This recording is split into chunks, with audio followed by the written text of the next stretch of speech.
प्रणाम, मैं हूं हिमांशु द्विवेदी और स्वागत है आपका हमारी खास पेशकश चर्चा में। चर्चा के तहत हमने कल ही जिक्र किया था कि आने वाले समय में कई बार हमारे विषय के केंद्र में कांग्रेस का राष्ट्रीय अध्यक्ष पद के संदर्भ में हो रहा चुनाव होगा। आज हम उसी पर बात करेंगे और उस पर बात हम इसलिए करेंगे क्योंकि आज प्रतिद्वंदियों के संदर्भ में प्राथमिक स्तर पर तस्वीर साफ हो गई है। 22 तारीख को इस चुनाव के संदर्भ में अधिसूचना जारी की गई थी कांग्रेस मुख्यालय से और 24 सितंबर से नामांकन की प्रक्रिया शुरू हुई थी। 24 सितंबर से 30 सितंबर तक जो भी व्यक्ति इच्छुक हो, जो कांग्रेस का सदस्य हो, जिसके पास निर्धारित प्रस्तावक हो, वो चुनाव लड़ सकता था। 9000 के करीब प्रस्तावक उपलब्ध थे मतदाता सूची के अनुसार। पर 24 सितंबर से लेकर 29 सितंबर तक केवल नामांकन पत्र खरीदे गए, किसी ने भी नामांकन पत्र भरकर जमा कराने की जहमत नहीं उठाई। पर आज नामांकन पत्र भरे गए और एक के द्वारा नहीं बल्कि 3-3 प्रत्याशियों के द्वारा नामांकन दाखिल किए गए। प्रक्रिया यह है कि आज नामांकन दाखिले का आखिरी दिन था, कल इसकी स्क्रूटनी होगी और 9 तारीख तक नामांकन पत्र के वापसी के संदर्भ में भी उम्मीदवारों के पास में विकल्प उपलब्ध रहेगा। ताजा तरीन स्थिति यह है कि 3 प्रत्याशियों के द्वारा नामांकन पत्र भरे गए। इनमें पहला नाम मल्लिकार्जुन खड़गे का है। मल्लिकार्जुन खड़गे वर्तमान में कांग्रेस पार्टी के वरिष्ठ नेता ही नहीं बल्कि राज्यसभा में नेता प्रतिपक्ष की भूमिका में भी है। पिछली बार वह लोकसभा में नेता प्रतिपक्ष की भूमिका में दिखाई देते थे। दक्षिण भारत से ताल्लुक रखते हैं, दलित नेता हैं, गांधी परिवार का वरद हस्त उनके ऊपर है, ऐसा राजनीतिक गलियारों में चर्चा है। दूसरा नाम शशि थरूर का है। किसी परिचय के मोहताज नहीं है, बुद्धिजीवी वर्ग से ताल्लुक रखते हैं, अपनी अलग सोच, अपनी अलग दृष्टि के लिए राष्ट्रीय नहीं बल्कि अंतर्राष्ट्रीय ख्याति रखते हैं।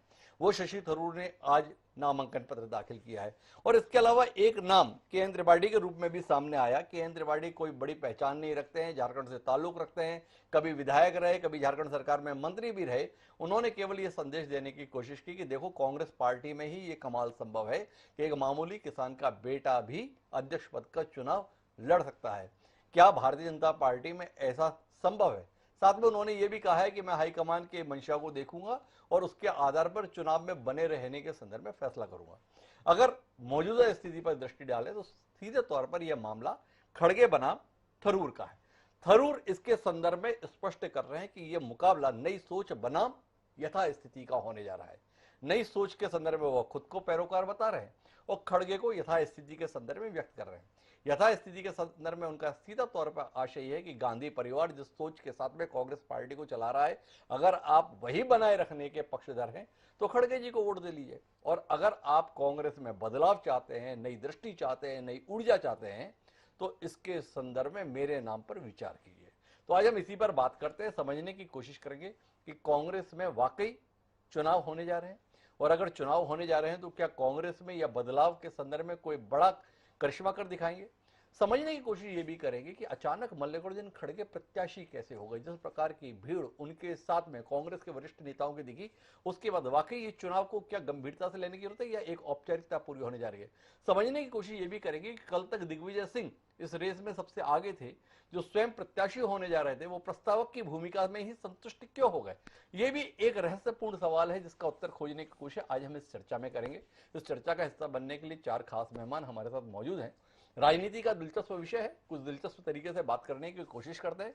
कुछ मंजे हुए लोग जो हमारे साथ हैं उनसे आपका परिचय भी कराते हैं, लेकिन इस सिलसिले को शुरू करें उससे पहले समय है आज के विचार सूत्र का।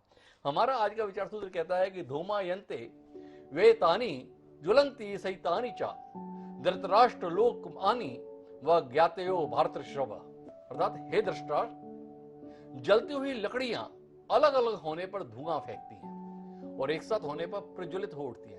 इसी प्रकार जाति बंधु भी आपस में फूट होने पर दुख उठाते हैं और एकता होने पर सुखी रहते हैं। वेदव्यास जी के द्वारा जो ये बात कही गई थी, क्या मल्लिकार्जुन खड़गे के नामांकन पत्र दाखिल करते समय उस दृश्य की कल्पना की जा सकती है?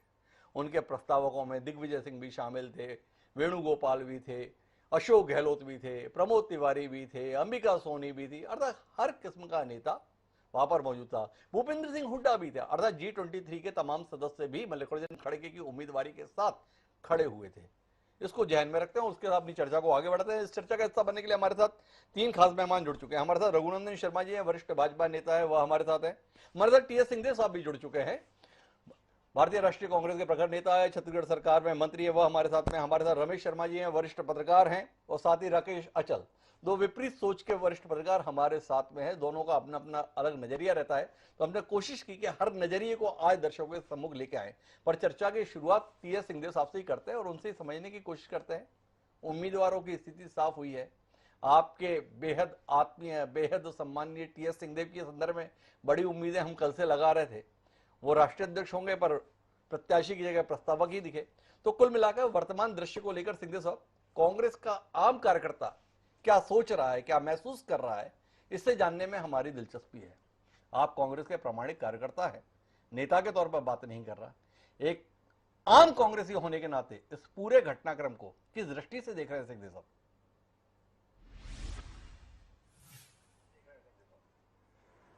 इसमें सोनिया जी और राहुल जी के चुनाव नहीं लड़ने की घोषणा के बाद, निर्णय के बाद कि नेहरू गांधी परिवार से कोई उम्मीदवार नहीं होंगे, तो फील्ड एकदम खुल सा गया था जी। और कोई भी उम्मीदवार हो सकते थे। स्वाभाविक है कि सीनियर्स में से किसी का नाम आएगा, इसका इंतजार था। कौन कौन इच्छुक हैं, किन किन की कहां कहां पहुंच होगी, कहां कहां तक वो अपने आप को जीतने की स्थिति में महसूस करेंगे। और अंततः ये नाम अभी हमारे सामने शायद 3 नाम अभी हैं, विड्रॉल अभी बाकी है, तो 4 तारीख तक इंतजार करना चाहिए और कि चुनाव किन के बीच में होगा। अभी 3 प्रत्याशियों के नाम हैं। आप तो बड़ा संयमित तरीके से और संकोच के साथ में अभिव्यक्ति कर रहे हैं। थोड़ा खड़गे जी के आने के संदर्भ में, दिग्विजय सिंह जी के बैठे रहने के संदर्भ में, गहलोत जी के जयपुर लौट जाने के संदर्भ में, इस पर भी तो कोई दृष्टि दीजिए ना। पूरा देश आपको सुनने के लिए बेकरार है सिंहदेव साहब।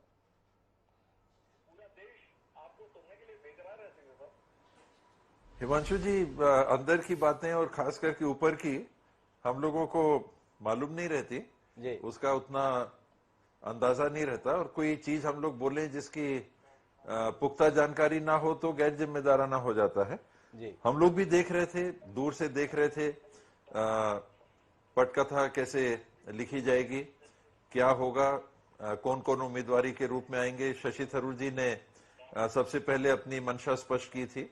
एक वरिष्ठ नेता हैं, 3 बार से सांसद हैं, जैसा आपने बोला, न केवल स्थानीय, राष्ट्रीय बल्कि अंतर्राष्ट्रीय स्तर पे भी उनकी ख्याति है। इंटेलेक्चुअल हैं, बुद्धिजीवी हैं, बात अपने बड़ी गंभीरता से और गहराई की बातों को लोगों के सामने रखते हैं। तो एक अच्छे उम्मीदवार के रूप में उनका भी नाम आया था। उसके आगे नाम नहीं आ रहे थे जी। तो वो एक कौतूहल भी बना था, अनिश्चितता भी बनी थी कि क्या तय हो रहा है, किनके नाम आ सकते हैं। फिर दिग्विजय सिंह जी ने फॉर्म भरा, तो उस परिस्थिति में कोई दूसरे नामांकन किसी ने नहीं भरा था जब दिग्विजय सिंह जी ने नाम अपना आगे किया। और आज उनने बयान भी दिया कि सबसे उन्हें चर्चा पहले की थी कि किसी के फॉर्म भरने की मंशा है कि नहीं है। तो एक प्रमुख कारण ये भी हो सकता है कि और कोई इच्छुक नहीं थे उस परिस्थिति में, तो सिंगल भी नामांकन स्वाभाविक है कि नहीं हो सकता था। उनने भरा, बाद में परिस्थिति बदली, उनसे भी सीनियर खड़गे जी ने नामांकन जब भरा तो स्वाभाविक है कि दिग्विजय सिंह जी ने अपना नामांकन फिर नहीं भरने का निर्णय लिया होगा प्रस्तावक के रूप में। मैं थोड़ा और विस्तार से समझना चाहूंगा।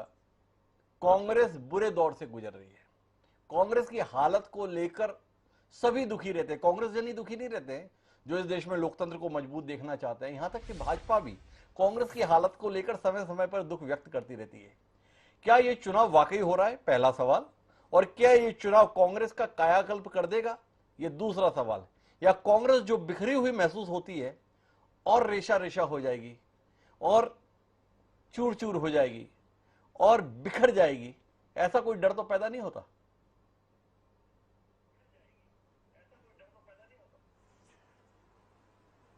जहां तक मेरी बात है, मेरी सोच है, मेरी समझ है जी, और जो महसूस मैं करता हूं, कांग्रेस के चेहरे के रूप में स्पष्ट रूप से आज के दिन एक नाम है, वो है राहुल गांधी जी का जी। और वो एक बड़ी पदयात्रा में एक बड़े संकल्प को लेके निकले हैं। कन्याकुमारी से कश्मीर तक की पदयात्रा, लोगों के बीच में जाना, लोगों से मिलना, उनकी बातों को देखना, समझना और स्पष्ट तौर पे कांग्रेस के प्रमुखतम चेहरे के रूप में हम उनको देख रहे हैं, उनकी स्वीकारोक्ति को देख रहे हैं। कांग्रेस की भविष्य के लिए आपने पूछा, कांग्रेस की स्थिति आज हमको लोकसभा में कम दिखती है, राज्यों में कम दिखती है। इसमें सुधार कैसे हो सकता है? सुधार एक्सेप्टेबिलिटी से ही हो सकता है, और स्वीकारोक्ति लोगों के बीच में जब हमारी बढ़ेगी तो परिस्थिति में परिवर्तन आएगा। राहुल जी ने यह निर्णय लिया है कि दो भाग अगर हम माने, एक जनप्रतिनिधि का और एक संगठन का, उन्होंने जनप्रतिनिधित्व का राह अभी अपना के रखा है। और आप खुद ही सोचें कि अगर 5 महीने की पदयात्रा में भाग लेने का उन्होंने निर्णय लिया है, उसको लीड करने का उन्होंने निर्णय लिया है, तो रोज दिन के जो ऑर्गेनाइजेशन के काम है, संगठन के काम है, एक व्यक्ति कैसे कर सकता है? तो ये क्लियर एक डिसीजन दिख रहा है कि आज कांग्रेस का सबसे स्वीकार्य चेहरा, मान्य चेहरा कांग्रेस पार्टी में भी, और जिस तरह से उनको रिस्पांस मिल रहा है देश में भी, राहुल जी हैं। और उन्होंने लोगों के बीच में जाकर कांग्रेस के लिए लोगों की सहमति, लोगों का विश्वास, लोगों का रुझान जुटाने का फैसला किया हुआ है। और संगठन का काम दूसरे वरिष्ठ किसी साथी को, किसी नेता को लेने के लिए फील्ड ओपन है। मैं रघुनंदन शर्मा जी के पास जाऊं, उससे पहले एक सवाल और करना चाहता हूं। सीधे शब्दों में बताइए सिंधिया साहब, कांग्रेस का नेतृत्व करेगा कौन? इस चुनाव में जो अध्यक्ष चुना जाएगा वो नेतृत्व करेगा, या कुल मिलाकर अध्यक्ष की कुर्सी पर रहेगा और नेतृत्व राहुल गांधी ही करेंगे या गांधी परिवार ही करेगा? ये सवाल जहन में आता है। जिस तरीके से सब राहुल गांधी राहुल गांधी राहुल गांधी करते हैं, तो उसके बाद अध्यक्ष के कोई मायने रह जाते हैं?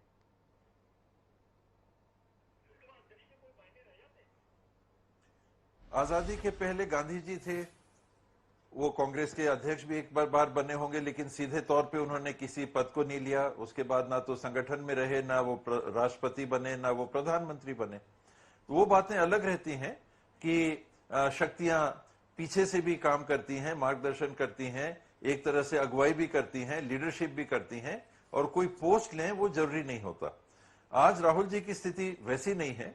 वो सीधे तौर पे लोगों के बीच में अगर जा रहे हैं, तो मुझे नहीं लगता कि वो चुनाव नहीं लड़ेंगे, और चुनाव लड़ेंगे तो वो कांग्रेस का चेहरा प्रधानमंत्री के लिए नहीं रहेंगे, स्पष्ट तौर पे वही रहेंगे। आगे कौन रहेगा ये प्रोटोकॉल का मामला है। मैं भी नेता प्रतिपक्ष था, पीसीसी प्रेसिडेंट भूपेश भाई थे, तो हमने नंबर 1 किसको बोला? पहले संगठन, फिर जनप्रतिनिधि। तो ये अगर प्रोटोकॉल है, तो जो हमारे संगठन के अध्यक्ष होंगे, हमारे संगठन के दायरे में पार्टी के दायरे में नंबर 1 वो, नंबर 2 जो हमारे पार्लियामेंट को लीड करेंगे, जो हमारे पार्टी को प्रतिनिधित्व करेंगे, हमारे पार्टी के लीडर रहेंगे पार्लियामेंट में, वो उसके बाद आते हैं। तो अभी तक जो मैं अपने से प्रोटोकॉल समझ सका हूं, प्रोटोकॉल ये है। और चुनाव जिताने का चेहरा हमारा कौन है, आज मैं राहुल जी को देखता हूं। तो सिंधिया साहब स्पष्ट है, प्रोटोकॉल की बात है तो अध्यक्ष के तौर पर रहेंगे, लेकिन जनता के बीच में अगर कांग्रेस खड़ी होगी तो वो राहुल गांधी के नेतृत्व में खड़ी होगी, इस नजरिए के साथ सिंधिया साहब है। लेकिन मैं रघुनंदन शर्मा जी के पास में थोड़े दूसरे नजरिए पे बात करना चाहता हूं। रघुनंदन जी, कितने उत्साहित हैं आप देश के सबसे पुराने राजनीतिक दल में लोकतंत्र के संदर्भ में चल रहे इस कार्यक्रम को लेकर? इस राष्ट्रीय अध्यक्ष के चुनाव को वाकई आप एक गंभीर प्रयास के तौर पर देख रहे हैं या खारिज कर देना चाहते हैं? क्योंकि साथ में सवाल आपकी पार्टी के संदर्भ में उठता है कि आप तो ऐसा चुनाव करा नहीं सके कभी राष्ट्रीय अध्यक्ष के अंदर में, पर कांग्रेस करा रही है। गांधी परिवार की बपौती बताई जाती है, गांधी परिवार इस पूरी प्रक्रिया से दूर है। वाकई आप मान रहे हैं कि दूर है, या आपका मानना है सब कुछ गांधी परिवार की उंगलियों के इशारे पर, कठपुतलियों के द्वारा किया जा रहा है? किस नजरिए के साथ है रघुनंदन जी आप? हिमांशु जी, कुछ मामले में आपका अध्ययन और आपकी समीक्षा बिल्कुल सटीक है जी। आम जनता देश की इसी रूप में राजनीतिक दल से लेकर के जन नेता और राजनीतिक दलों के नेता इसी विचार से सहमत हैं कि यह केवल दिखाऊ मामला है। वास्तव में जो इतना लंबे समय तक विरोध हुआ जी कि परिवारवाद नहीं चलेगा, परिवारवाद नहीं चलेगा, और भारतीय जनता पार्टी ने राष्ट्रीय स्तर से लेकर नीचे तक हमने परिवारवाद से दूर रहने का जो संकल्प किया और उसको आचरण में लाए, और उसके कारण कांग्रेस कटघरे में खड़ी हो गई जी कि वहां परिवार के अलावा कोई है ही नहीं। जैसे व्यक्तिगत जागीर हो इस परिवार की, उसी प्रकार से कांग्रेस चल रही है। वो गया जमाना जब कांग्रेस स्वतंत्रता के लिए आंदोलन करती थी और सारे देश की जनता उसके पीछे खड़ी होती, तो जो जननेता होता था, जननायक होता था, वही कांग्रेस में प्रमुख होता था जी। महात्मा गांधी की बात अभी उन्होंने की है कि वो किसी पद पर नहीं रहे, इस पे नहीं रहे, लेकिन महात्मा गांधी जननेता थे, जननायक थे देश के, और जननायक और जननेता बने और उसके बाद उन्होंने कहा कि मैं कोई पद प्राप्त नहीं करूंगा। तो जननेता बनना, जननायक कहलाना, जनता के द्वारा स्वीकार करना और जनमत जिसके साथ खड़ा हो, वो व्यक्ति फिर त्याग की बात करे तो शोभा देता है। जी। ये तो महाशय उत्तर प्रदेश के चुनाव से भाग करके दक्षिण में चले गए, सेफ सीट ढूंढी कि सबसे सुरक्षित सीट कहां मिल सकती है, जिसको कांग्रेस अपना नेता मान रही है, जिससे प्रेरणा प्राप्त कर रही है, जिससे संचालित होना चाहती है, पर्दे के पीछे बैठ करके जो कांग्रेस को चलाएगा, उस व्यक्ति की स्थिति तो यह है कि उत्तर भारत में उसको कई सुरक्षित सीट नहीं मिली, दक्षिण भारत में जाकर के चुनाव लड़े, और आज भी यही स्थिति है। हास्य और विनोद के रूप में उस व्यक्ति का नाम जनता में प्रचलित है। और मैं एक और बात कहना चाहता हूं कि ये जो अभी 2-4 दिन से नाटक चला जी, पहले गहलोत जी ने को सामने लाने की बात आई, जब गहलोत जी वाला मुद्दा अनुशासन के मामले में पिट गया और उनको ऐसा लगने लगा उस परिवार को कि पता नहीं अभी से यदि ये हमारी बात नहीं मानेंगे, विद्रोह करेंगे और हमारे इशारे और संकेत को नहीं समझेंगे तो आगे जाकर क्या करेंगे, तो उनको साइड कर दिया। फिर कोई दरबारी होना चाहिए जी। तो फिर दरबारी के रूप में दिग्विजय सिंह से श्रेष्ठ दरबारी कौन हो सकता है जी। लेकिन उनको लगा कि नहीं, कोई और बड़ा नाम चाहिए, तो मल्लिकार्जुन खड़गे एक ऐसा रबर स्टैंप अध्यक्ष हो सकता है जिसको आसानी से अपने अनुसार चलाया जा सकता है। तो मल्लिकार्जुन खड़गे साहब पूरी तरह से गांधी परिवार के प्रति समर्पित हैं, पार्टी के प्रति या विचारधारा के प्रति केवल गांधी परिवार के कारण साथ जुड़े हुए हैं।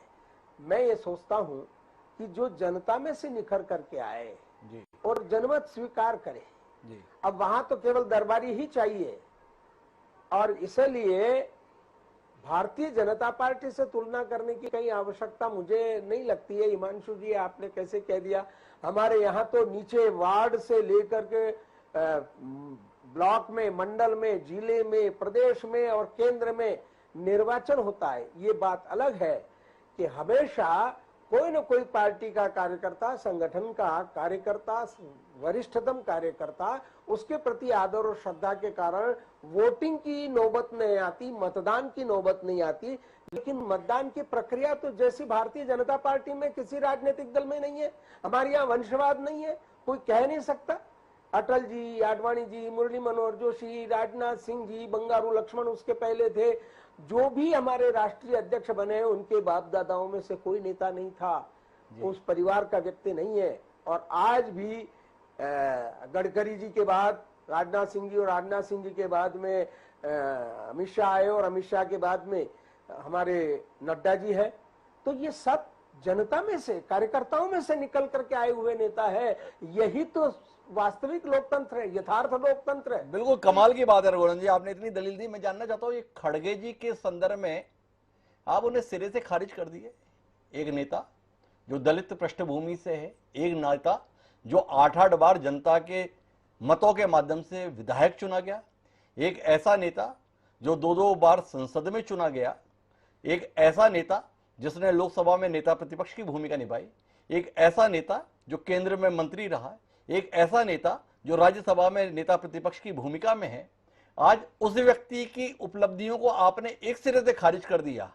जेपी नड्डा आपको उपलब्धियों के संदर्भ में दिख रहे हैं, बंगारू लक्ष्मण आपको उपलब्धियों के तौर पर दिख रहे हैं, पर आप मल्लिकार्जुन खड़गे को सिरे से खारिज कर दिए। 8 बार का विधायक, 2 बार का निर्वाचित सांसद, कोई योग्यता नहीं। दूसरा आपकी दलील रही उत्तर भारत में एक सुरक्षित सीट नहीं मिली तो दक्षिण भारत चले गए। भारत में गए ना, या अमेरिका चले गए, इंग्लैंड चले गए, वहां से सांसद के तौर पर निर्वाचित हो गए। क्या रघुनंदन शर्मा जैसा अनुभवी राजनीतिज्ञ इस बात को लेकर व्यथित हो गया कि उत्तर भारत की जगह दक्षिण भारत से राहुल गांधी प्रतिनिधित्व क्यों कर रहे हैं? ये अटल बिहारी वाजपेयी ग्वालियर से हारने के बाद लखनऊ के लिए निकल गए थे, उसके संदर्भ में भी आप इतने ही नाराज हैं, इतने ही क्षुब्ध हैं, इतने ही आक्रोशित है रघुनंदन जी? ये जानने में भी हमारी दिलचस्पी है। माननीय नरेंद्र मोदी जी गुजरात से निकलकर उत्तर प्रदेश में बनारस पहुंच गए, उसको लेकर भी आपकी इतनी क्षुब्धता, इतनी ही नाराजगी, इतनी ही तलखी है? थोड़ा जानने में दिलचस्पी है, अन्यथा नहीं लेंगे तो उत्तर की अपेक्षा करूंगा रघुनंदन जी से। नहीं, हिमांशु जी, मेरा आशय ये था कि जहां उनका जनाधार था वो जनाधार खिसक गया, इसलिए भागे हैं जी। मेरा कहने का आशय ये है कि जनाधार हाथ से निकल गया और इसलिए वो दक्षिण में गए हैं। कहीं से भी जाएं, असम चले जाएं, गुजरात चले जाएं, जम्मू चले जाएं, हमें उससे कोई लेना देना नहीं, भारत के ही किसी क्षेत्र से। लेकिन जिसे वो अपनी सीट मानते थे, जहां उन्होंने काम किया है, वहां भी लोग उनको स्वीकार्यता उनकी नहीं थी, इसलिए वो गए हैं। मेरा कहने का आशय यही है। मैं बिल्कुल सम्मान के साथ आपके इस तर्क को स्वीकार करता हूं, पर इतनी नाराजगी आपकी अटल जी को लेकर भी है ना? जिस ग्वालियर में अटल जी पैदा हुए, जिस ग्वालियर में अटल जी पढ़े, जिस ग्वालियर से अटल जी सांसद रहे, उस ग्वालियर की जनता ने नकार दिया तो लखनऊ को अपना संसदीय क्षेत्र बना लिया। उतने ही नाराज है ना आप अटल जी से भी जितना आप आज राहुल जी से हैं? सवाल का उत्तर देना चाहता हूं जी। आपने मल्लिकार्जुन खड़गे के बारे में कहा, तो मैं कहना चाहता हूं कि कांग्रेस उनको प्रधानमंत्री प्रोजेक्ट करे ना। संगठन में तो कोई संगठन का काम करने वाला, संगठन में जिसका व्यापक अनुभव हो, उसको लाना चाहिए। लेकिन उन 23 नेता जो थे जिन्होंने सबसे पहले परिवारवाद से मुक्त, कांग्रेस को मुक्त करने की बात कही, उन सबको साइड कर दिया गया। उनमें से किसी को नहीं पूछा, ढूंढने की कोशिश की कि कोई दरबारी मिल जाए, तो वरिष्ठतम व्यक्ति यदि दरबारी के रूप में उनको उपलब्ध हो जाए तो इससे श्रेष्ठ और क्या हो सकता है कांग्रेस के लिए। मैं सोचता हूं कि मेरी बात आपको अब तो रघुनंदन जी की दलील है, उनका कहना है कि अगर मल्लिकार्जुन के प्रति इतना ही सम्मान, इतना ही प्रेम, इतना ही आदर और इतनी ही संभावना कांग्रेस को दिखाई देती है तो प्रधानमंत्री पद के लिए प्रत्याशी बना। ये अध्यक्ष के संदर्भ में क्यों चुना है, अध्यक्ष के तौर पर उनका नाम प्रस्तावित क्यों किया है, मुझे जाना है रमेश शर्मा जी के पास में। लेकिन सिंहदेव साहब अगर इस पर कोई हस्तक्षेप करना चाहे तो मुझे लगता है कि इस समय बड़ा मुफीद रहेगा, उन्हें कुछ तो कहना चाहिए। रघुनंदन जी ने एक मुद्दा उठाया है, वो सिंहदेव जी खामोश रह जाए तो ऐसा समझा जाएगा कि आपकी सहमति है। जी सिंहदेव साहब, कुछ कहना चाहेंगे आप?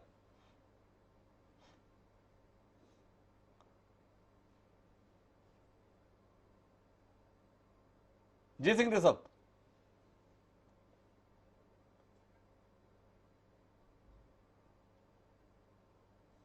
ऐसा माहौल बन गया कि स्वयं राहुल जी ने कहा कि हम चुनाव में भाग नहीं लेंगे। मैं उस निर्णय से व्यक्तिगत तौर पे सहमत भी नहीं हूँ। हमारे senior most, top most leader, सबसे स्वीकार लीडर अगर आज के दिन राहुल जी हैं, वो किसी भी परिवार से हो तो क्या हुआ, भाजपा की सीनियर है, प्रधानमंत्री रहे, अन्य पदों में रहे, अगर उनके पूर्वजों को अवसर ही नहीं मिला या उनकी रुचि नहीं थी राजनीति में आने की, तो ये सिलसिला कहाँ से चलेगा। और आज आपने गिना दिया कि परिवारवाद हमारे यहाँ नहीं है, तो आपके डिफेंस मिनिस्टर साहब के लड़के क्या हैं, राजमाता सिंधिया जी के बिटिया और उनके बेटे और आज उनके नाती, उन लोग कहाँ पर हैं। प्रश्न परिवारवाद का नहीं होता है, प्रश्न स्वीकारोक्ति का होता है। और जनतंत्र में भी, लोकतंत्र में भी, आप किसी भी परिवार के हो, आपकी कोई भी पृष्ठभूमि हो, आपको अगर मतदाता स्वीकार कर रहा है तो दूसरा उसको काटे इस नाते कि वो किसी का बेटा है या बेटी है, वो कोई अधिकार नहीं रहता। तो सिंहदेव साहब का कहना है कि ये परिवारवाद की बात से वो इत्तेफाक नहीं रखते हैं। अगर जनता की स्वीकृति किसी व्यक्ति के संदर्भ में मिल रही है तो उस पर सवाल किस बात का। और भारतीय जनता पार्टी के अंदर भी एक लंबी फेहरिस्त है।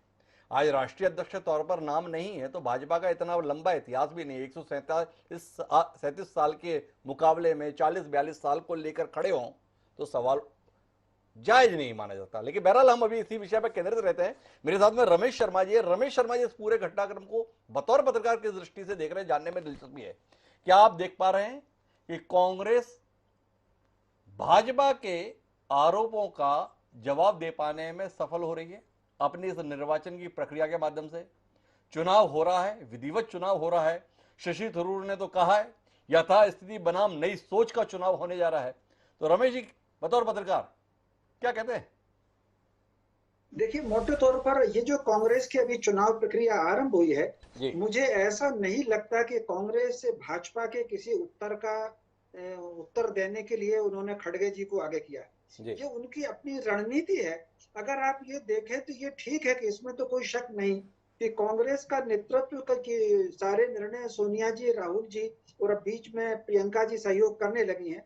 निर्णय तो उसी केंद्र से हो रहा है, लेकिन ये जरूरी नहीं है कि हर पद पर वो खुद भी आए। आप अगर देखेंगे कि 2008 के चुनाव में, 2009 के लोकसभा चुनाव में वो अगर चाहते तो सोनिया जी बन सकती थी प्रधानमंत्री, लेकिन उन्होंने फिर से मनमोहन जी को 4 में भी और 9 में भी मनमोहन जी को ही आगे किया।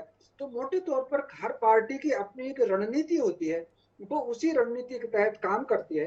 तो ये जो खड़गे जी का भी नाम लेकर आए हैं, ये स्वाभाविक रूप से कांग्रेस की अपनी एक रणनीति है।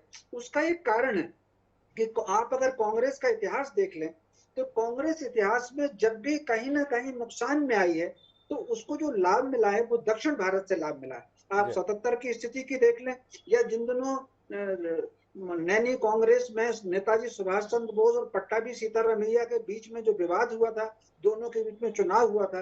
ये ठीक है कि सुभाष बाबू ठीक से काम नहीं कर पाए थे और उन्होंने त्यागपत्र दे दिया था, लेकिन उसके बाद भी अगर कांग्रेस को शक्ति मिली थी तो वो दक्षिण भारत से शक्ति मिली थी।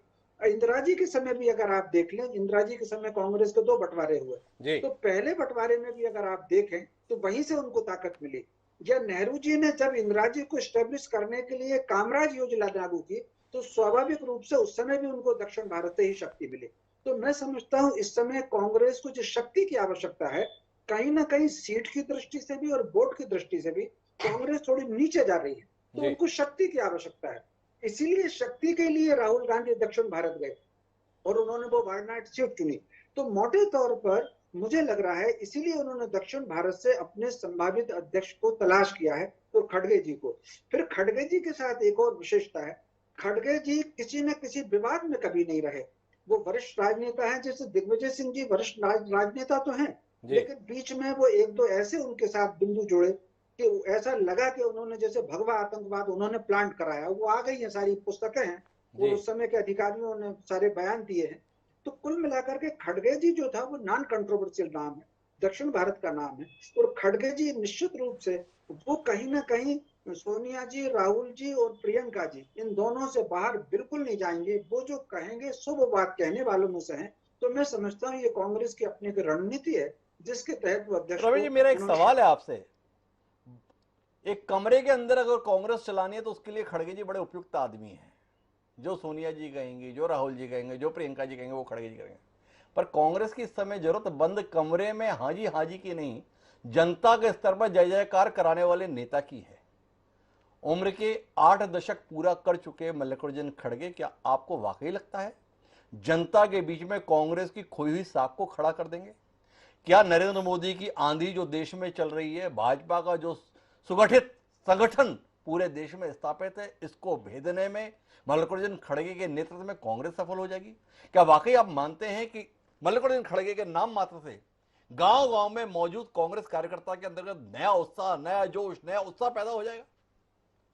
क्या वाकई आपको लग रहा है कि इन सारी अपेक्षाओं को पूरा करने के लिए खड़गे एक उपयुक्त विकल्प है और उस विकल्प के समर्थन में आज कांग्रेस के तमाम स्थापित नेता उनका नामांकन भरवाने के लिए मौजूद थे? वहीं शशि थरूर जो अपने आप को नई सोच का नेता बता रहे हैं, एक भी पहचाना हुआ चेहरा साथ खड़ा करने में नाकाम रहे। वो कह रहे हैं कि शायद लोग मुझ पर यकीन करेंगे 9,000 लोगों में, पर आज की तारीख में उनके साथ खड़ा होने की हिम्मत एक भी जाना पहचाना चेहरा कांग्रेस मुख्यालय में नहीं था। क्या कहते हैं रमेश जी? नहीं, निश्चित रूप से आपका आकलन बिल्कुल सही है। देखिए, 2 चीज है, एक तो कांग्रेस की जरूरत और दूसरा सोनिया गांधी, राहुल गांधी और प्रियंका गांधी इस परिवार की जरूरत।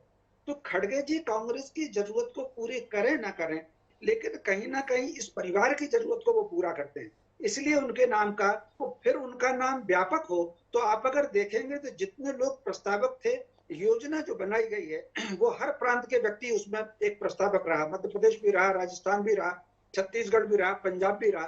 तो कहीं ना कहीं उनको राष्ट्रीय स्तर पर प्रस्तुत करने की एक रणनीति है। आप अगर ये देखें कांग्रेस के जो बदलाव कांग्रेस में कई कई आए हुए हैं, नेहरू जी से पहले की कांग्रेस और नेहरू जी के बाद की कांग्रेस, इसमें थोड़ा सा अंतर आया है। तो कहीं ना कहीं जन नेताओं का कांग्रेस में निरंतर अभाव होता चला गया। अब कांग्रेस एक और रणनीति पर काम कर सकती है खड़गे जी के बाद। जिस तरीके से मोटे तौर पर इसमें कोई शक नहीं, आपने सही शब्द कहा कि नरेंद्र मोदी जी की आंधी है देश भर में। तो वो जो आंधी है वो कहीं ना कहीं एकता वाली आंधी है, सनातन परंपरा में एकजुटता की आंधी है। कांग्रेस जो एक काम कर सकती है, जो अंग्रेजों की नीति थी डिवाइड एंड रूल, वो जातियों के आधार पर, वर्गों के आधार पर, क्षेत्र के आधार पर कुछ ऐसी नीतियां ला सकती है, कुछ ऐसे नारे उछाल सकती है कि ये जो एकत्रीकरण हुआ है या ये जो कहीं ना कहीं यूनाइट हुआ है सनातन समाज, इसमें थोड़ा सा टूटा ना है और इसमें से फिर कांग्रेस अपना लाभ ढूंढने की कोशिश करे। तो कुल मिलाकर रमेश जी बता रहे हैं देश के बिखराव की कीमत में कांग्रेस मजबूत हो सकती है। यह कांग्रेस के संदर्भ में संभावना बता रहे हैं रमेश जी, या कांग्रेस के संदर्भ में देश को सचेत कर रहे हैं रमेश जी, समझना जरा मुश्किल है। बहरहाल मैं अचल जी के पास चलता हूँ और अचल जी आपसे समझना ही चाहता हूँ, आप मध्य प्रदेश से ताल्लुक रखते हैं। दिग्विजय सिंह जैसी संभावना को खारिज करके मल्लिकार्जुन खड़गे पर दांव लगाया कांग्रेस के वरिष्ठ नेताओं ने। गांधी परिवार प्रस्तावक में शामिल नहीं है, इसलिए मैं कैसे कह दूं कि गांधी परिवार ने खड़गे जी को चुना, लेकिन इतना तय है कि कांग्रेस के वरिष्ठ नेताओं ने एक राय होकर मल्लिकार्जुन खड़गे को चुना। ये दिग्विजय सिंह से क्या ऐसा डर आया जिसके चलते एक संगठक, एक ऊर्जावान चेहरे को खारिज कर खड़गे भाई, इसके संदर्भ में आपकी भी तो कोई दृष्टि होगी। कल से आप लगातार देख रहे हैं, जो विचार आपके जहन में पल रहे हैं उनको जरा वाणी मिले और देश प्रदेश की जो तमाम लोग हमारे कार्यक्रम को देख रहे हैं वो लाभान्वित हों। अचल जी, आपके ज्ञान से, आपके विश्लेषण से। डॉक्टर द्विवेदी जी, शुरू में जैसे वेद व्यास का एक श्लोक जी पढ़ा था जी, आप उसी को ध्यान में रखते हुए चीज देखें कि दिग्विजय सिंह कांग्रेस के अगर अध्यक्ष बनाए जाते तो निश्चित तौर पर, मेरा एक शब्द अंग्रेजी का है gear up, Congress gear up होती जी। लेकिन ये गियर इस समय राहुल गांधी के हाथ में। राहुल गांधी सड़क पर खड़े होकर अपने संगठन को गियर अप कर रहे हैं, तो उन्हें दिग्विजय सिंह की जरूरत नहीं है।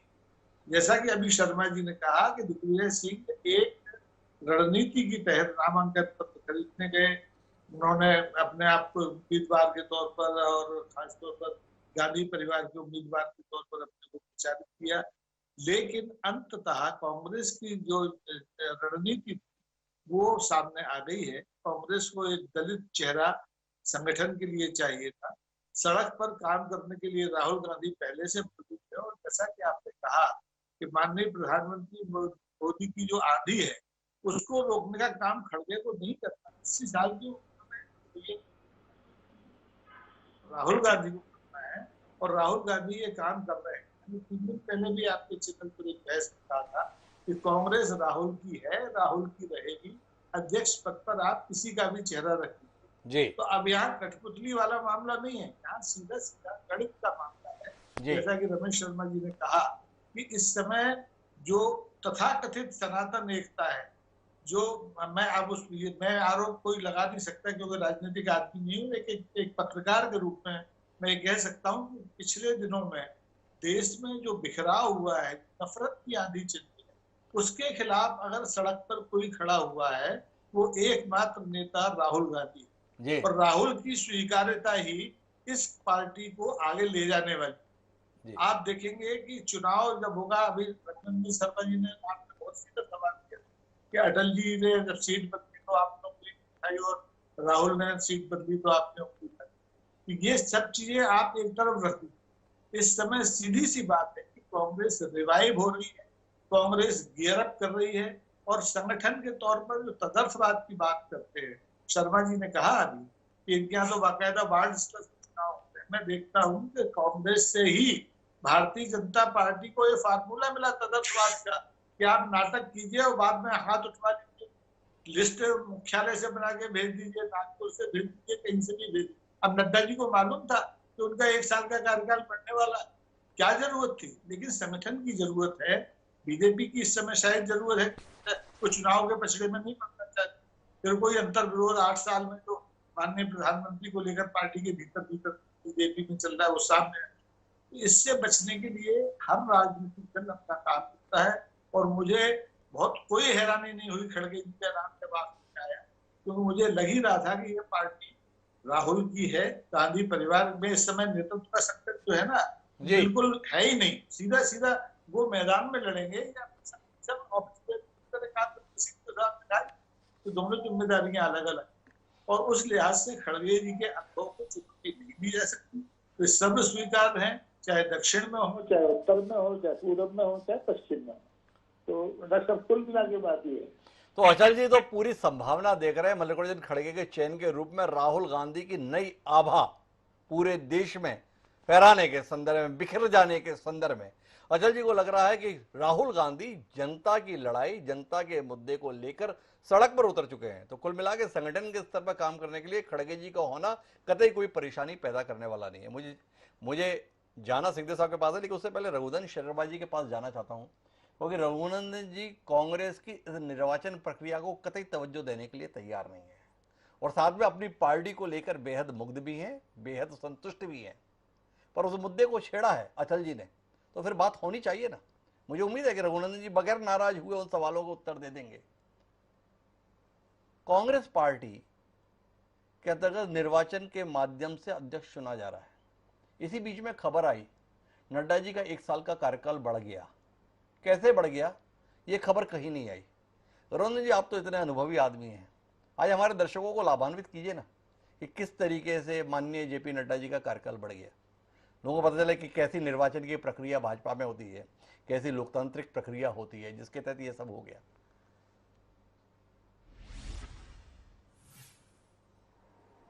हिमांशु जी, अभी अचल जी ने जो बात कही जी, उससे साफ हो जाता है, स्पष्ट हो जाता है कि हर व्यक्ति यही सोचता है कि अध्यक्ष कोई भी बन जाए कांग्रेस का, जी, सारे अधिकार राहुल जी के पास ही रहने वाले हैं। ये खुल करके इन्होंने कहा है और मैं इस बात को स्वीकार करता हूं, ये सही बात है। जी, मैं एक बात कहना चाहूंगा, वो अनुत्तरित रह जाएगी। आपने शायद ये प्रश्न किया था पिछले टाइम जी, कि भारतीय जनता पार्टी में भी कुछ राष्ट्रीय नेताओं के पुत्र वगैरह चुनाव लड़ते हैं जी, और विधायक या सांसद बन जाते हैं।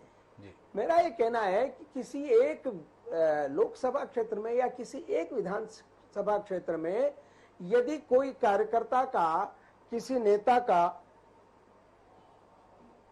नेता का परिवार का कोई व्यक्ति काम करता है, संगठन खड़ा करता है, जनता में जाता है, वो यदि चुनाव लड़ता है और जनता चुनाव जिता देती है, तो उसको परिवारवाद की उस श्रेणी में लाना जिसमें कांग्रेस का एक पूरे संगठन पर एक परिवार का, एक व्यक्ति का कब्जा हो, तो पूरे संगठन पर एक परिवार का कब्जा होना, ये परिवारवाद ठीक उसी प्रकार से है जैसा सामंतवाद हमारे देश में, राजशाही या सामंतवाद पहले चला करता था, आज भी कई देशों में चलता है। तो यह सामंतवाद और राजशाही का ही परिवारवाद एक स्वरूप है जो कांग्रेस ने जैसा का तैसा अपना लिया है। इस पर आपत्ति है जी। एक दूसरी बात मैं ये कहना चाहूंगा कि रमेश जी ने एक बात कही थी कि शायद कांग्रेस का दक्षिण भारत में बड़ा वर्चस्व है और वहीं से शक्ति और ऊर्जा मिलती है। अब मुझे हमारे वरिष्ठ पत्रकार हैं, मैं बड़ी इज्जत करता हूं उनकी, बहुत ही साफ सुथरी सोच के व्यक्ति है, लेकिन मुझे ये बताइए आप कि केरल में कांग्रेस नहीं है, वहां दूसरी पार्टी की सत्ता है, वो तमिलनाडु में नहीं है, कर्नाटक में नहीं है, आंध्रा में नहीं है, तेलंगाना में नहीं है, महाराष्ट्र में नहीं है। कहां है दक्षिण भारत में कांग्रेस? कहां से शक्ति मिलेगी उसे? और जिस प्रकार का बचकाना व्यवहार राहुल गांधी कर देते हैं, उससे कांग्रेस की साख गिरती ही है। जिस लड़की ने पाकिस्तान जिंदाबाद के नारे लगाए थे सरेआम, उसको भारत जोड़ो यात्रा में गले लगा करके और राहुल गांधी चल रहे थे। ये क्या मैसेज देना चाहते हैं? नाम है भारत जोड़ो यात्रा। अब ये तो सारा देश और सारे देशवासी जानते हैं कि जिस परिवार ने भारत को तोड़ने का पाप किया है, भारत माता के 3 टुकड़े करवाए हैं, वो भारत जोड़ने के लिए चले हैं। भारत तो जुड़ा हुआ है, उत्तर से दक्षिण, पूर्व से पश्चिम, भारत में कहां टूट है? ये टूट पैदा करने का काम तो यही लोग कर रहे हैं, जहां जातिवाद, भाषावाद, ये सारा इन्होंने गोरखधंधा वोटों के लालच में खड़ा किया है। तुष्टीकरण के मामले में तो उनने सारे रिकॉर्ड तोड़ दिए हैं। अब ये भारत कैसे जोड़ेंगे? और इसलिए मैं कहता हूं कि न उत्तर भारत में इनकी स्थिति बची है, न दक्षिण भारत में इनकी स्थिति बची है। केवल मल्लिकार्जुन खड़गे को एक अपना ऐसा मनमोहन सिंह की तरह से व्यक्ति आपको तो मालूम है ना जी कि मनमोहन सरकार के उस बिल को संसद में फाड़ करके टुकड़े टुकड़े करके बिखेर दिया था। तो ये तो संसद की मर्यादा को भी तोड़ा और कांग्रेस की मर्यादा को तो मिट्टी में मिला दिया था। वो व्यक्ति कांग्रेस का पर्दे के पीछे रह करके संचालन करने वाला है। मैं बधाई देता हूं कि जिस तेजी से इनका ग्राफ गिर रहा है, ये सब लोग मिलकर के इसी ग्राफ को और तेजी से गिराने में संलग्न रहे, इसलिए इनको धन्यवाद देता हूं। एक वो बताइए रघुनंदन जी, राहुल गांधी बचकानी हरकत करते हैं, राहुल गांधी को कोई गंभीरता से नहीं लेता है, राहुल गांधी सीट छोड़कर दक्षिण भारत के लिए भाग गए। ऐसे व्यक्ति के करने पर इतनी ज्यादा निगाह भाजपा क्यों रखती है? यहां तक कि रघुनंदन जी जैसा सुशिक्षित व्यक्ति भी ये देखने में बड़ी दिलचस्पी है कि वो गले किससे मिल रहे हैं, बात किससे कर रहे हैं, मिल किससे रहे हैं।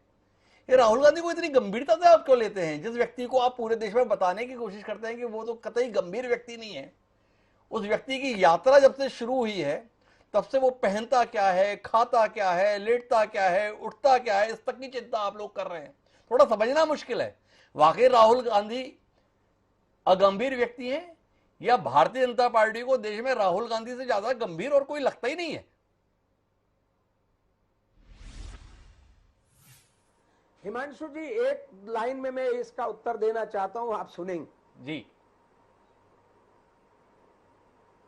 मैं ये कहना चाहता हूं कि हम नहीं, जिसको सारे कांग्रेस के लोग, कार्यकर्ता और नेता सिर पर उठाए उठाए घूम रहे हैं और उसको एक छत्र नेता, एकमात्र नेता मानता है, क्या हम उसके व्यवहार पर, उसके वाणी पर निगाह नहीं रखेंगे? राजनीतिक दल है हम, जो कांग्रेस का एकमात्र नेता है, उसके व्यवहार, वाणी और उसके कार्यों के बारे में जानकारी रखना प्रत्येक चेतन राजनैतिक व्यक्ति का कर्तव्य होता है। जिसमें चेतना है, जो जागृत है, वो व्यक्ति किसी बड़े राजनीतिक दल के व्यक्ति के बारे में जानना चाहता है, जानना चाहिए। और ये इसलिए है कि कांग्रेस के लोगों ने ही उसको एकमात्र बना करके रखा है। और वो जाएंगे, हट जाएंगे, पर्दे के पीछे चले जाएंगे तो बहन आ जाएगी, बहन रहेगा तो भाई आएगा, माँ आएगी, कोई न कोई राजशाही और सामंतवाद का यह तंत्र कांग्रेस के कब्जे में है। कांग्रेस उस तंत्र के कब्जे में चली गई है। ये तो सोचना पड़ेगा, देखना पड़ेगा। और ये प्रजातंत्र में ये चल नहीं सकता, प्रजातंत्र में ये चल नहीं सकता। लेकिन कुल मिलाकर रघुनंदन जी को ये बात तो माननी पड़ी कि राहुल गांधी कांग्रेस के एक छत्र नेता हैं। भारतीय जनता पार्टी की तमाम कोशिशों के बाद भी राहुल गांधी कांग्रेस के नेता बनने रहने से अपदस्थ नहीं हो सके। इस विफलता को रघुनंदन शर्मा जी यहाँ पे स्वीकार कर रहे हैं। लेकिन हम अपनी चर्चा को अध्यक्ष के संदर्भ में विस्तार देते हैं और टीएस सिंहदेव साहब से समझना ये चाहते हैं कि मल्लिकार्जुन जैसे खड़गे नेता को 80 साल की उम्र में चुनाव के माध्यम से अपनी मान्यता साबित करनी पड़ रही है।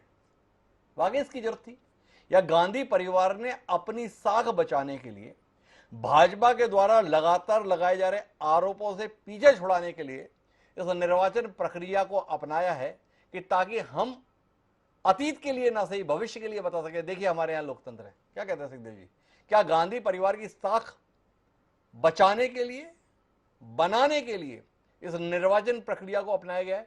कुल मिला के गांधी परिवार की पसंद पर औपचारिक रूप से मोहर लगनी है, क्योंकि आज जिस तरीके से पदाधिकारी मौजूद थे वर्तमान खड़गे जी के नामांकन के लिए, साफ दिख रहा था चुनाव महज औपचारिकता। क्या कहते हैं सिंघवी साहब? जी, मैं भी कांग्रेस पार्टी का सदस्य हूं जी क्या मैं किसी हुकूमत के नीचे काम कर रहा हूं? जी क्या नेहरू गांधी परिवार मेरे ऊपर हुकूमत करके मेरे को कांग्रेस में जोड़ के रखे हैं, या मेरा भी और मेरे परिवार का 90 साल का जुड़ाव है इस पार्टी के साथ, और पार्टी के जो हमारे नेता रहे हैं, चाहे केंद्र में रहे हों चाहे राज्य में रहे हों, उनसे हमारा संबंध रहा है, आत्मीय संबंध रहा है, और एक लक्ष्य को लेकर हम लोग काम करते रहे हैं। आज भी हमारा अगर संबंध है तो पुराना संबंध, आज का संबंध, कल होने वाला संबंध, 1 to 1 हमारा संबंध, इन संबंधों के आधार पे हम जुड़े हुए हैं। एक विचारधारा है, एक सोच है, उसके आधार पे जुड़े हुए हैं। ये हास्यास्पद है कि राष्ट्रीय चैनलों में भी आके लोग अभी भी एक प्रचार में जुड़े हुए हैं कि कांग्रेस के सबसे मजबूत अगर कोई व्यक्ति है उसको किनारे कर लो किसी कारण से, कभी अपशब्दों का प्रयोग करके, चुनाव के समय इतनी भद्दी चित्रण करके सोनिया जी, मनमोहन सिंह जी का और राहुल जी का 2014 के चुनाव के पहले। शर्म आनी चाहिए ऐसे लोगों को राष्ट्रीय मंच पे काम करते हुए, बोलते हुए, इस प्रकार के घिनौने प्रचार करते हुए, और एक परिवार को एक टारगेट बना के कि हम आगे बने रहेंगे अगर दूसरे का जो सबसे मजबूत आधार है उसको हम पीछे छोड़ दें।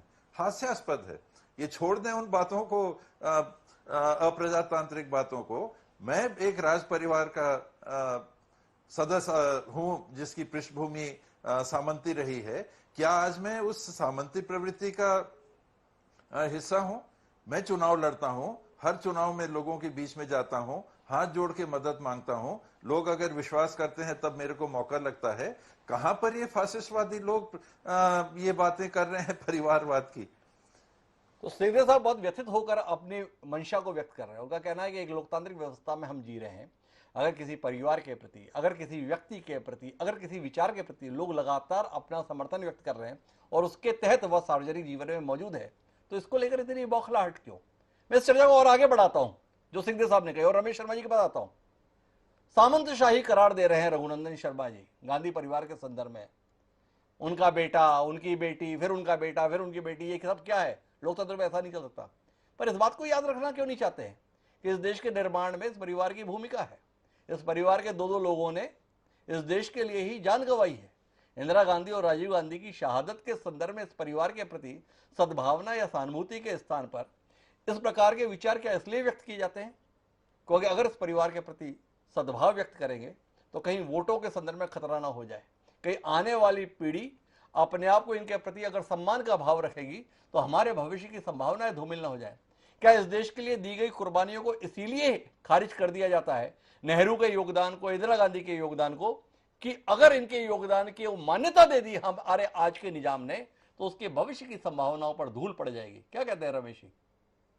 देखिए, कुल मिलाकर के मैं परिवार और व्यक्ति दोनों को अलग अलग मान के रखता हूँ जी। अगर एक परिवार में कोई व्यक्ति खराब निकल गया तो उसके वजह से,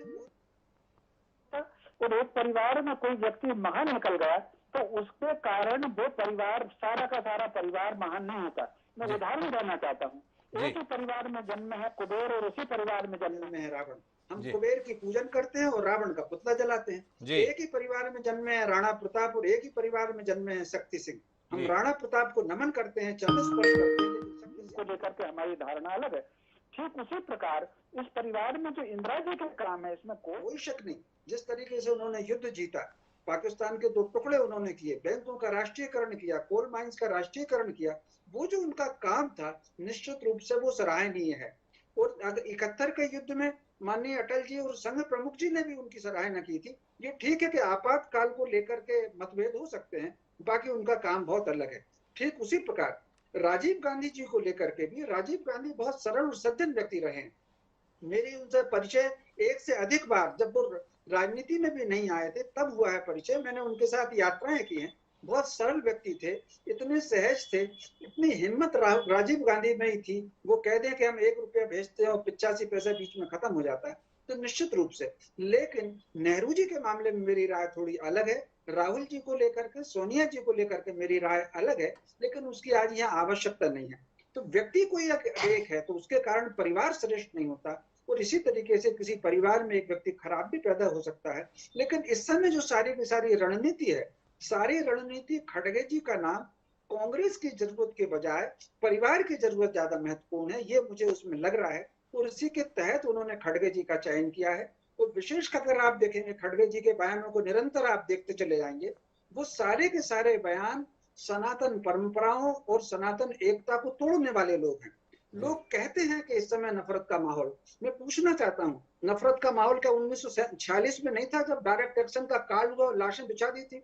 जिस वायनाड से राहुल गांधी सांसद है, वहां 1921 और 1920 के बाद जो मालाबार में सामूहिक हिंसा की थी, हथियारबंद लोग निकले थे, दूसरे आदमी को वहां से चुनने नहीं दिया था। चौरा चौरी कांड देख ले, कितने सारे नफरत का माहौल तो था। जो इस समय कहीं ना कहीं नफरत का माहौल खत्म हो रहा है, लोग एक साथ आ रहे हैं। कहीं ना कहीं जिस तरीके से कश्मीर एक प्रकार से टूटा हुआ था, कश्मीर जुड़ा है। जिस तरीके से 3 तलाक को हटा करके भाईचारा स्थापित किया गया है, तो अभी संघ प्रमुख गए हैं, इमाम साहब से मिलकर के आए हैं। ये सारी चीजें, इस समय जो एकता का माहौल बन रहा है, कहीं ना कहीं खड़गे जी का नाम इस एकता के माहौल को तोड़ने में उपयुक्त रहेगा। इस रणनीति के तहत दिग्विजय सिंह जी को पीछे करके एकदम खड़गे जी का नाम आगे लाए, मेरा उसमें रमेश जी का एक अलग ही नजरिया है। वो खड़गे जी को एकता के माहौल को विध्वंस करने वाले बम के तौर पर देख रहे हैं। मुझे आना है अचल जी के पास में, लेकिन मैं माननीय सिंधिया साहब के पास आना चाहता हूं और उनसे जानना चाहता हूं कि राज्यसभा में नेता प्रतिपक्ष अध्यक्ष भले ही अभी बने हैं, बनेंगे कि नहीं बनेंगे पता नहीं, शशि थरूर को कांग्रेस कितना पसंद करेंगे नहीं करेंगे पता नहीं, पर आपके राज्यसभा में जो नेता प्रतिपक्ष की भूमिका में है खड़गे जी, वो देश को विध्वंसकारी गतिविधियों में लिप्त हैं, इस प्रकार के भाव रमेश शर्मा जी व्यक्त कर रहे हैं। इत्तेफाक रखते हैं सिंधिया साहब?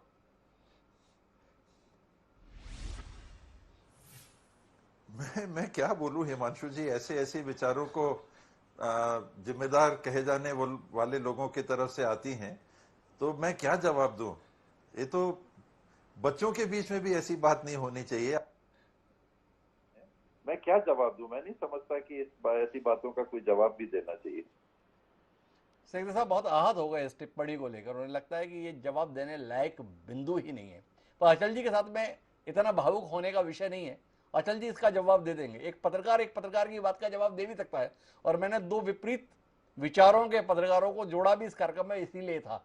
तो अचल जी, थोड़ा रमेश शर्मा जी की भावनाओं के संदर्भ में आपकी भावनाएं भी सार्वजनिक हो। देखिए द्विवेदी जी, मेरी भावनाएं तो बहुत सार्वजनिक हैं, शुरू से सार्वजनिक है। मैं भारतीय हूँ, मैं हिंदू हूँ, मैं सनातनी हूँ, लेकिन मैं वैसा सनातनी नहीं हूँ जैसा कि भाई साहब हमारे रमेश जी हैं। रमेश जी ने सीधे खड़गे जी को एक खलनायक के तौर पर प्रस्तुत कर दिया है, लेकिन भारतीय जनता पार्टी का एक एक प्रवक्ता क्या कर रहा है इस समय देश में, ये अगर परीक्षण कर दिया जाए तो सिंहदेव साहब की बात का जवाब आपको मिल जाएगा कि इसका क्या जवाब दे। बहुत बचकानी बात है। खड़गे जैसा 80 साल का आदमी राज्यसभा में, लोकसभा में सत्तारूढ़ दल की नीतियों के खिलाफ, जनता के मुद्दों को लेकर के निरंतर लड़ रहा है। छोटी पार्टी हो गई है अब, वो वाली पार्टी नेहरू वाली नहीं है, लगातार उसका जनाधार कम हुआ है, सदस्यों की संख्या कम हुई है, लेकिन उनकी लड़ाई, उनके मुद्दे, उनकी विचारधारा में कोई तब्दीली नहीं आई है। जैसे कि भारतीय जनता पार्टी की विचारधारा भी, जो विचारधारा है उसके जन्म काल के समय थी, उसके पूर्व जो जन्म था उसके समय थी, उसमें तब्दीली नहीं आई। इसी तरह से मेरे को लगता है कि कांग्रेस की विचारधारा में भी कोई तब्दीली नहीं आई, और खड़गे के आने से इस देश में न नफरत का माहौल बनने वाला है, इस देश में न कोई टूटन होने वाली है। सड़क पे जो लड़ेगा वो आगे आने वाले दिनों में इस देश का नेतृत्व करेगा। हमारे प्रधानमंत्री जी तो हम लोगों से बात नहीं करते, उस सड़क पे तो बहुत कहाँ जाएंगे।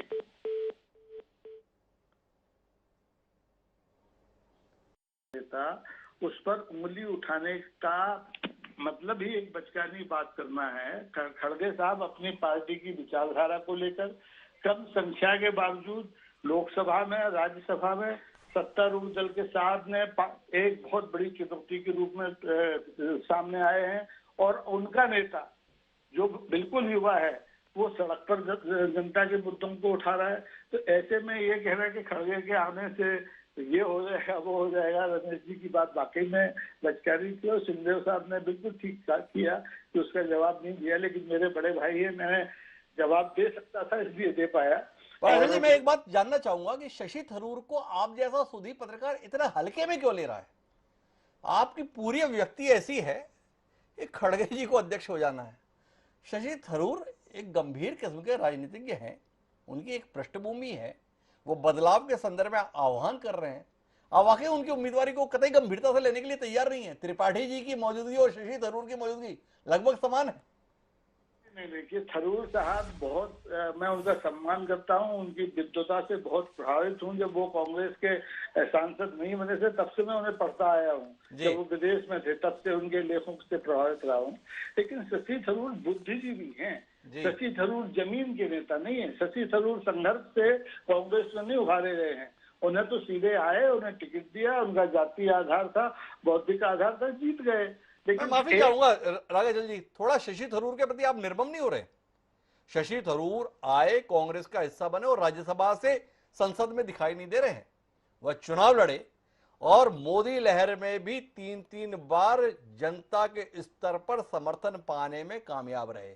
वामपंथियों के गढ़ में भी अपनी उपस्थिति सशक्त तरीके से दर्ज करा रहे हैं। क्या हम राकेश अचल जैसे बुद्धिजीवी के संदर्भ में ये महसूस नहीं कर रहे कि शशि थरूर जैसे बुद्धिजीवी के साथ ज्यादती कर रहे हैं? क्योंकि आपकी बिरादरी के हैं तो आप उन्हें जननेता मानने से इनकार कर दे रहे हैं।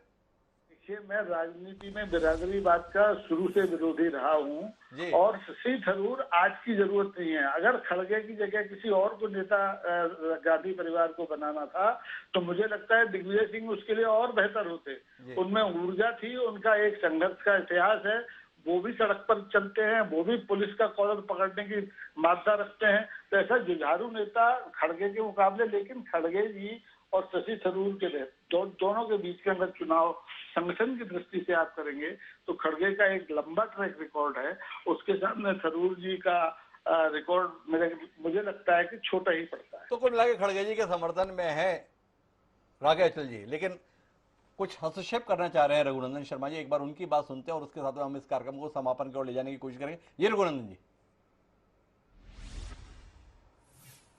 मैं ये कहना चाहता हूं कि मेरे अलावा अचल जी, सिंहदेव जी और रमेश जी और आदरणीय हिमांशु जी, चारों ने ये बात मान ली है कि कांग्रेस में अध्यक्ष कोई भी हो जाए, उसको संचालित करने वाला, दल को चलाने वाला तो राहुल गांधी ही होगा, जो उस परिवार का व्यक्ति है।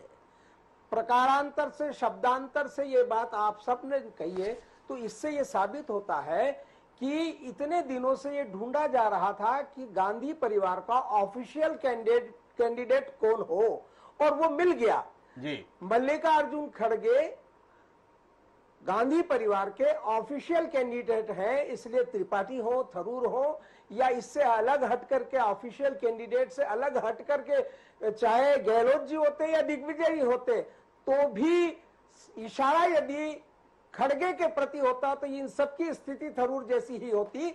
ये मैं आपसे कहना चाहता हूं। मैं बिल्कुल आपकी बात से इत्तेफाक रखता हूं, लेकिन रघुनंदन शर्मा जी, आपसे जानना चाहूंगा कि जैसे खड़गे जी हों, दिग्विजय हों या कोई अन्य हो, फैसले तो गांधी परिवार को लेने या राहुल गांधी को लेने, और हम सब लगभग एक राय होकर इस बात को कह रहे हैं, आपने स्वयं माना। आपसे जानना चाहता हूं कि भाजपा की भी कमोबेश ऐसी स्थिति नहीं है?